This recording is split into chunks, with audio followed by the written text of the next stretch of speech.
to Road Gang Radio with Jimmy Mack, Lindsay Lawler. Give me a minute, y'all. I'm coming. And you, because if you're listening, you're in the gang. Take it away, founding member Phone Master Dre.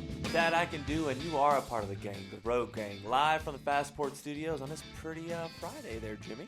By the way, really groovy, by the way. Dave Soup Nazi commercial gives way to Madison's voice, then gives way to Claire's voice, which gives way to Lindsay's voice, back to her voice, back to your voice. By the way, we're putting the gang together over here. One of the other original members of the reconstituted Road Gang is with us this morning for a special edition of Tech Talk. Its EV infrastructure is on the docket, and that means the Braz. Robert Braswell, Executive Director of ATA's Technology and Maintenance Council, joins us this morning, and as always, he's brought a friend. Hey, Robert, good morning. Happy Friday on this, special edition of Tech Talk. Thanks for being here, man. Good morning. Well, yeah, good morning, guys. Thank you very much. It's great to be here for a Tech Talk with TMC, even on this special day on a Friday. Thanks for being flexible with the schedule. And you are correct. This week, we are pleased to welcome to the program for the first time Mike Rowand, who's an expert in vehicle electrification. He's worked with TMC, the Technology and Maintenance Council, on several items related to this topic, and we're very pleased he can join us on the program this morning. Currently an industry consultant with EBRI, Mike previously served for more than 30 years as Director of Technology Development for Duke Energy, where he was responsible for technology evaluation and development with a focus on electric transportation and related distribution energy sources. That includes energy storage, demand side management, distributed generation, all that EV stuff. Today, he's going to be sharing with us some expert tips on how fleets can smooth and perhaps even shorten the process of establishing charging infrastructure for commercial electric vehicles. It's kind of cooled off lately, but there's still an interest in it, particularly in certain applications.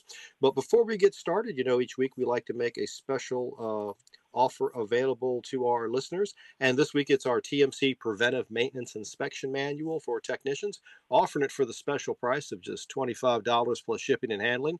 To order, call us toll free at 1-866-821-3468. Just ask for item T0450, mention the Radio Nemo Gang, and you'll get it for that special price. Or you can just email us at tmc@trucking.org. Also, if you're an owner-operator or a small fleet and you've got 100 or fewer power units, you can join TMC for the discounted annual dues of just $150 a year.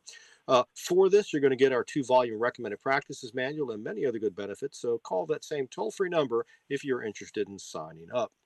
And of course, at the top of the program, we always remind our listeners that any recommended practices we discuss reflect the consensus of our members. We offer them as recommendations only, and everyone must first determine for themselves if they are safe and appropriate for their operation. Please remember that TMC doesn't endorse any product, person, or service, and the opinions expressed on the show are those of the individual and not necessarily the opinion of his or her company, nor TMC, unless stated otherwise. And with all that out of the way, please welcome to the show this morning, Mike Rowand. Good morning, Mike. Good morning, Robert. Glad to be here today. Looking forward to the conversation. So things have cooled down a little bit in the electric vehicle front, but there's still interest in it, particularly in certain segments. You're talking, regional, you're talking about local pickup and delivery, maybe even some a little bit in certain applications in certain parts of the country for a little bit more long haul. But one of the big challenges is not necessarily getting the vehicle itself. It's all the infrastructure that goes into making sure that vehicle has sufficient charge to carry out the mission, isn't it? You're right, and things have cooled off a little bit, but there is still a lot of interest, and people are taking time, maybe a little bit with the cool down, to get a little bit more focused and take a little bit more time. As you mentioned, infrastructure can be a big issue with this, and it's not just the charge. When people think about infrastructure, most of the time they think about the charging station itself, but really the utility side infrastructure is a critical part of the process, and that in and of itself has been one of the issues from a timeline standpoint. Frequently, the utility timeline schedule has not been quick enough for a lot of the projects. So we're working on ways to improve that process and make the utility engagement smoother for fleets.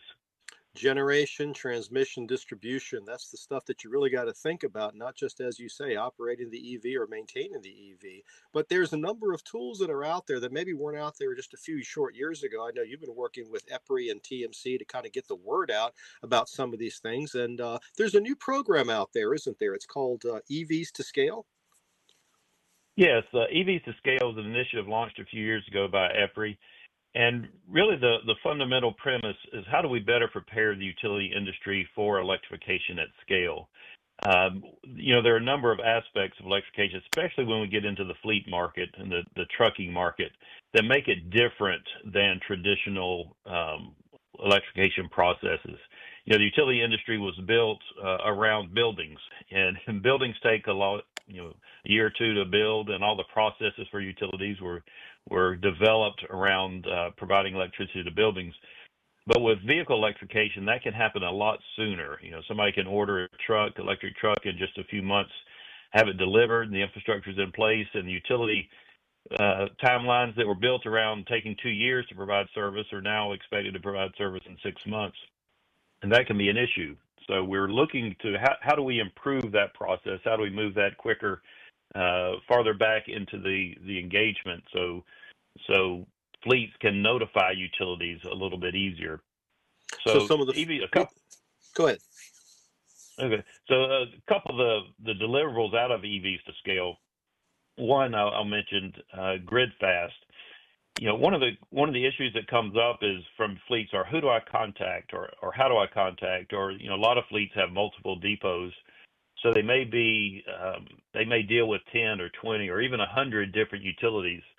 So when they start thinking about electrification projects, all right, who do I contact? Where do I go? Do I have to approach all 10 of these utilities or all 100 of these utilities individually? So GridFast is a portal that connects fleets to utilities, creating a single point of contact to simplify the process. And part of the challenge too, I think, is that depending on the size of your fleet, you could be small, you could be regional, national. Each utility, you mentioned there's 3,200 of them. There's different models of utility, right? There's co-op, there's different kinds. The process of engaging with those utilities may differ from place to place. That's true, Robert. There are over 3,000 utilities. Most people are familiar with the big ones, the investor-owned utilities, and they serve most of the load. But actually, most of the area of the country is covered by municipal or co-op, very small utilities, and each of them have different processes and different ways of engagement. So one of the things we're trying to do is how do we create some commonality in the way fleets can engage with utilities so that they can have one place to go. If you're a one site fleet and the local municipal utility, that may not be an issue, but as you get larger and deal with utilities across the country, things can be a lot different. So the more we can create a common approach, the better it will work for fleets and utilities. So GridFast is part of the solution here. What exactly can GridFast do to kind of smooth the road, so to speak, on getting all this straightened out? Okay. So some of your listeners may be familiar with the College Common app. If you're not, just real quick, a number of years ago, about a dozen colleges got together and they said, you know what, we're asking applicants to college to fill out the same information multiple times. And this is really a headache. Why don't we create a common application so somebody can somebody can fill out all the basic information and then have it sent to all these different colleges. And that started with just a dozen or 15 colleges. And now that's 1,500 different colleges and universities use the College Common app, which really simplifies the process for college applications. That's the same thought process to GridFast. There's over 3,000 utilities out there, and fleets or customers, really for any need, have to figure out who to contact. And it's the same information. What's your address? What's your name? How many trucks are you doing? What kind of load do you have? So there's a common information, and fleets are being asked to fill that out multiple times. So how do we create a common application process, a common notification process, so that fleets could just go to one place and then have that information sent to whichever utility they need to work with? So we standardize the process of how you engage utility. Doesn't matter, what utility, whether it's industry, investor, or municipal, or co-op, they're all going to pretty much follow the same pattern. That's great. That makes it easy for the information to go from the fleet to the utility. Is there any bilateral communication that's standardized too? Yeah, so the information goes the other direction as well. So it enables the utility to, once they get notified that a fleet is considering, adding electrification load, it gives them a way to send information and monitor. Here's the information you need to apply. Here's any programs that we have. Here's any incentives that we have. So it is a bi-directional. It's a many to many. You have thousands of different fleets and thousands of different utilities. So instead of trying to do a lot of one-on-one engagement, it allows a common central platform for communication to go both ways. And as we speak, the GridFast was officially launched about 2 weeks ago, so it's early in the stage. And one of the things we're trying to do is get the word out there, because this is one of those things that really takes critical mass to make happen. Utilities are kind of like, all right, will fleets use this? Are customers going to use this? Customers are thinking, all right, well, are utilities going to use it? How many utilities are going to be on it? Today we've got more than a dozen fleets on it and 30 or so utilities. So as we have more and more engagement, you reach critical mass, just like the College Common App went from 15 colleges to 1,500 colleges. The same thing is we're trying to make happen with GridFast. So what are the steps involved and how GridFast works exactly?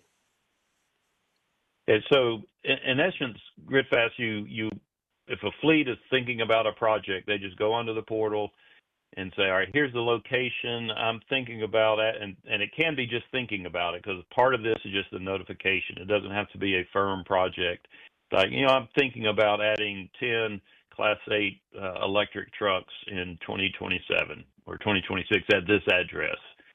That's as simple as it needs to get started. So what that can do is give raise a flag to the utility that, okay, here's a potential project in 2027. Let me start taking a look at the capacity on that circuit. Let me see if there are any other fleets who are also on that circuit. Because what GridFast does, the only information that the fleet puts in there can only be seen by the utility at that service. And the only thing that utility can see are the fleets that put in information that are on their system. So everybody's not seeing everybody else's information. But it allows the utility, as they get, fleet A says they're going to do something, and they look in the system and say, wait a minute, fleet B and fleet C are also considering this, and maybe they all don't move through with their project, but there's enough activity. Let's start looking at how we plan that circuit. Let's start looking at capacity increases. So let's get ahead of the process. Too often today it's almost a whack-a-mole approach. All right, somebody says, "Oh, I'm going to do this," and you deal with that. Another one comes up, I deal with that.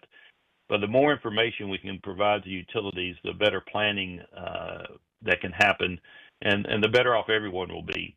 This is really a way for fleets to help utilities to help fleets. So once that initial information is put into the system, then the next step is the utility can start talking with the customer. Here's the capacity restrictions of that site, or if there are any. It's a way of collaborating with the customer on estimating what the actual load is going to be and the timelines. So as it moves through that process, ultimately resulting in, okay, we're ready to make a formal service application. You're listening to Tech Talk with TMC. We're talking with Mike Rowand about GridFast, part of the EVs to Scale program, a method of trying to smooth the road if you're trying to electrify your fleet and get vehicle infrastructure up to speed in time for your fleet delivery. Let's talk a little bit more about some of the next steps involved. So we talked about the initial, service request. We're prepping the utility for getting in their plans, let's say, for the next 18, 24 months to deliver this service potentially. What happens when you want to bring these vehicles up to speed? You want to have the charging facility at a particular location. How does GridFast work with the utilities at that point? Well, at that point, the information that you've already established, every utility has their own final service application. The ultimate goal is to get a consistent application for everyone. But today, every utility may have some nuances, just like each college may have, little different part of the process. But what GridFast does is takes all that information that's already been entered, all the conversation that's already been had, and transfers that to the application process. So it eliminates some of the redundancy that can happen where customers talk about a project. Here's all the information. They provide that information. And then when it's time to make a service request, they have to go back in and recreate all that information again. So it creates a common database of information that can be used for multiple purposes. And if somebody then is moving on to another project, all that information, all the basic parameters that have been put into place can move over to the new project. So it creates a template for things to move forward on a simpler process, eliminating some of the work. Right, once used many times. That sounds like efficiency to me. Public launch was September 29th. How do you get started? Well, you can go on, easiest way, just search Google EPRI GridFast. And what you can do in there is go in and create a profile. And you can do that even if you don't have any projects yet. If you just say, I want to create a profile so I'm ready to go.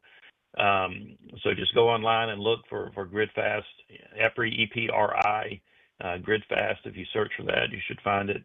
Go to the page and enter and create an ID to be in the system. Once you do that, you can just go in and put in a couple projects you may be thinking about. Well, actually, if you're a large fleet and you have multiple sites and looking at multiple projects, we actually have where you can download a spreadsheet.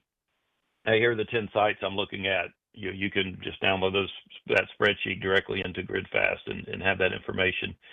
And again, what this does, it doesn't have to be a firm project. You can put in a project that says, in 2030, I'm thinking about doing 20 trucks, and there may be a 50% chance I'm going to do this project. Any information that you put in is helpful for the utility, and so no utility is going to hold your feet to the fire if you just put in a project that said you were thinking about a project in 2030. It just allows the utility to have more information in their planning process. The planning process for utilities is a multi-year process. So interjecting a 6-month lead time project can create some roadblocks at times. So we want to have as much lead time as possible.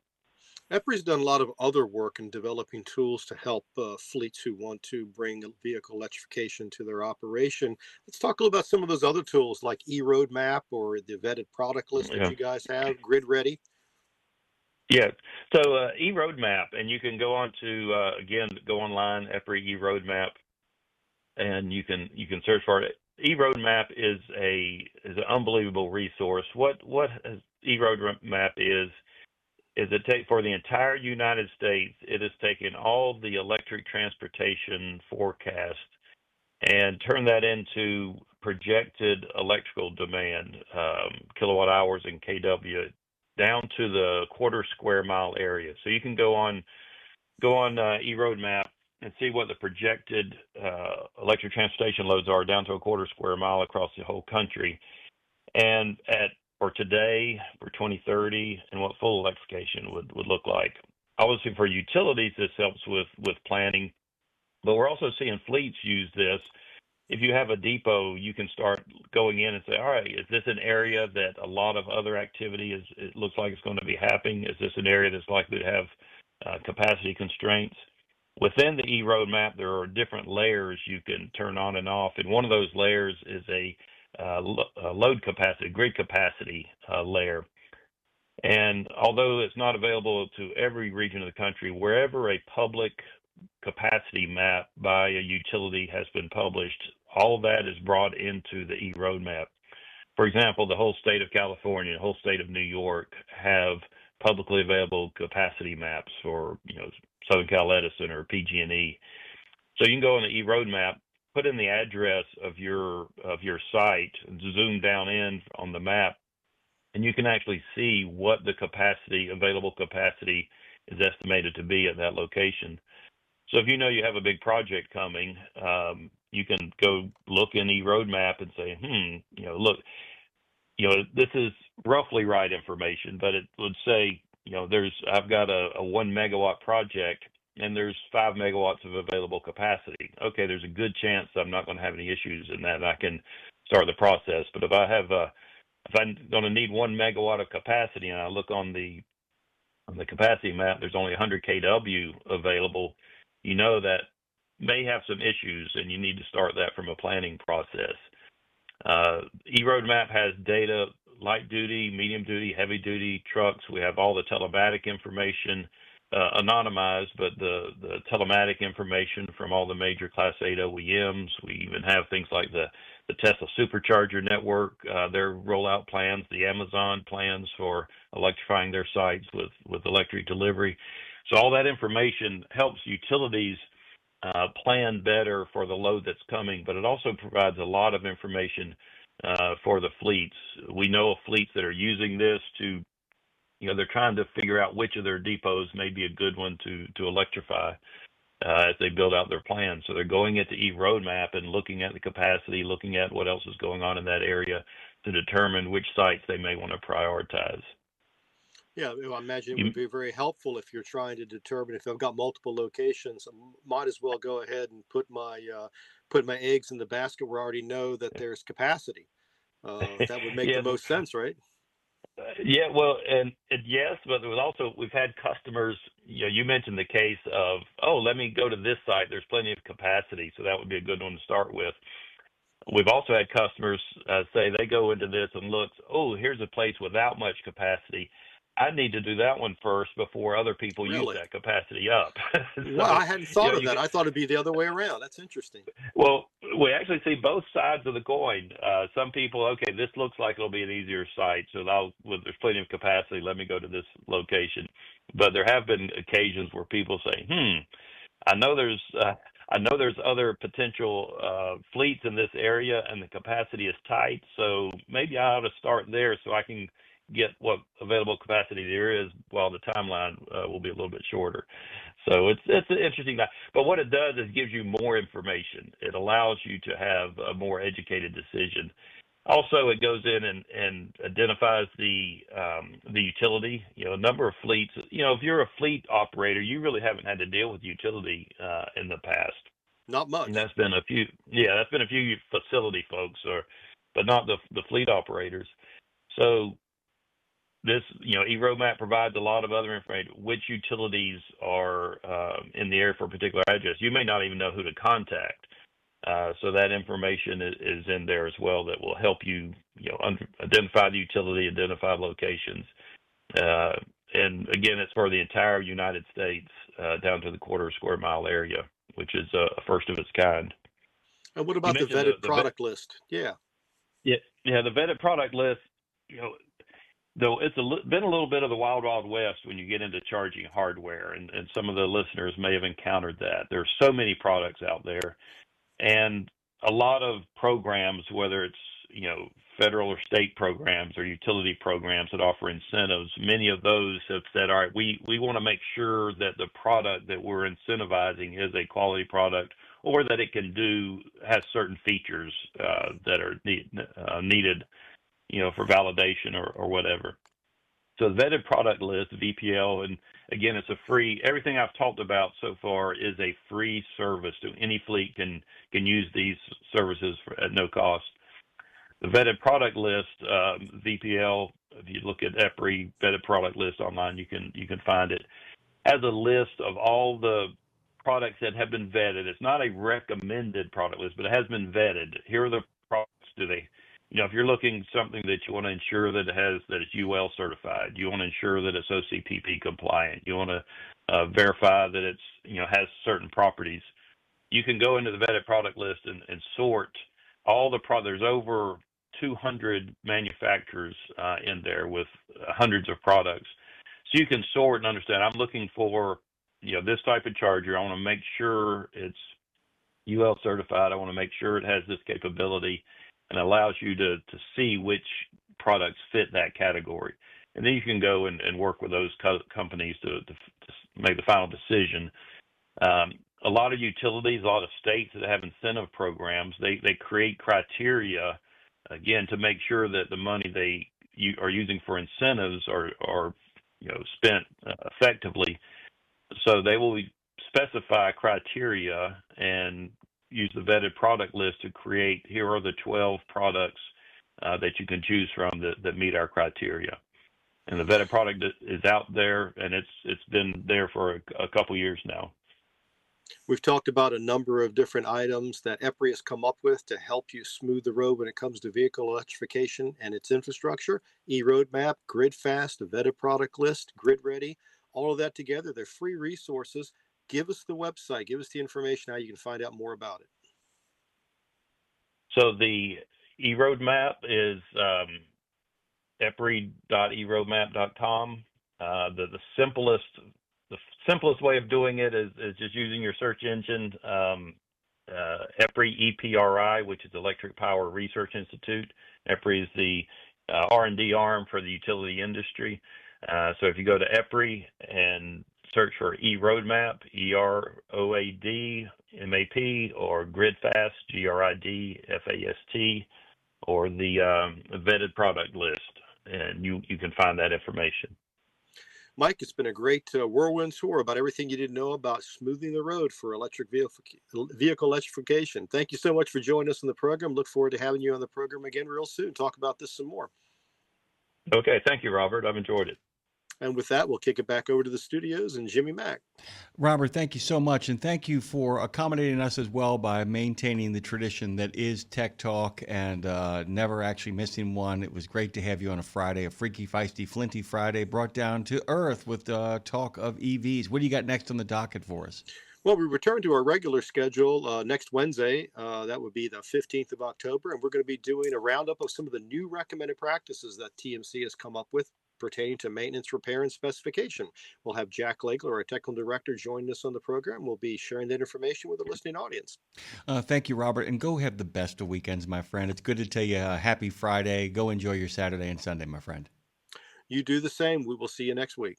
Tech Talk with Robert Braswell is the longest running segment on RadioNemo.com. He's got over 1,000. They continue to grow on a regular basis.